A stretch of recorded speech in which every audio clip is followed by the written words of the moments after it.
കടുവാക്കുന്നേൽ കുറുവച്ചൻ എന്ന കേന്ദ്ര കഥാപാത്രത്തെ അവതരിപ്പിച്ചുകൊണ്ട് സുരേഷ് ഗോപിയുടെ ഒറ്റക്കൊമ്പൻ വിഷു ഈസ്റ്റർ ആഘോഷങ്ങളുടെ തിരക്കുകൾ കഴിഞ്ഞ് രണ്ടാം ഘട്ട ചിത്രീകരണം ആരംഭിച്ചിരിക്കുകയാണ്.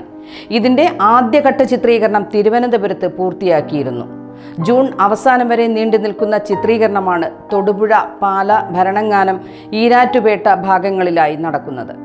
ബിസിനസ്, സാമൂഹ്യ, ആധ്യാത്മിക, രാഷ്ട്രീയ, സാംസ്കാരിക രംഗങ്ങളിൽ നിറഞ്ഞു നിന്നിരുന്ന കടുവാക്കുന്നേൽ കുറുവച്ചൻ എന്ന ഒറ്റക്കൊമ്പന്റെ ജീവിതമാണ് സുരേഷ് ഗോപി സിനിമയിലൂടെ അവതരിപ്പിക്കുന്നത്.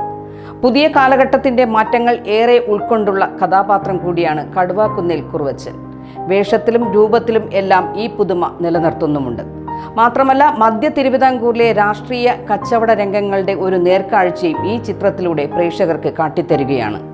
ഇന്ദ്രജിത്ത് സുകുമാരൻ, ചെമ്പൻ വിനോദ്, ലാലു അലക്സ്, വിജയരാഘവൻ, ജോണി ആന്റണി, ബിജു പപ്പൻ, മേഘ്ന രാജ് തുടങ്ങിയവർ പ്രധാന വേഷങ്ങളിൽ എത്തുന്ന ചിത്രത്തിലെ നായിക ബോളിവുഡിലെ ഒരു പ്രശസ്ത നടിയായിരിക്കും.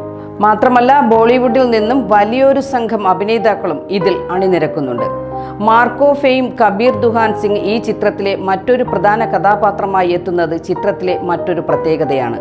ശ്രീ ഗോകുലം മൂവീസിന്റെ ബാനറിൽ ശ്രീ ഗോകുലം ഗോപാലൻ നിർമ്മിക്കുന്ന ഒറ്റക്കൊമ്പൻ എന്ന ചിത്രത്തിന്റെ സംവിധായകൻ മാത്യു തോമസ് ആണ്. തിരക്കഥ ഷിബിൻ ഫ്രാൻസിസ്, ഗാനങ്ങൾ വിനായക് ശശികുമാർ, സംഗീതം ഹർഷവർദ്ധൻ രാമേശ്വർ, ഛായാഗ്രഹണം ഷാജി കുമാർ, കലാസംവിധാനം Gokuldas, executive producer Krishnamoorthy. MP ആയതിനു ശേഷം ഏറെ നാളത്തെ ഇടവേളയ്ക്ക് ശേഷം വരുന്ന സുരേഷ് ഗോപി ചിത്രമായതിനാൽ തന്നെ ആരാധകരുടെ മനസ്സിലും ഒരു ആകാംക്ഷയുണ്ട്.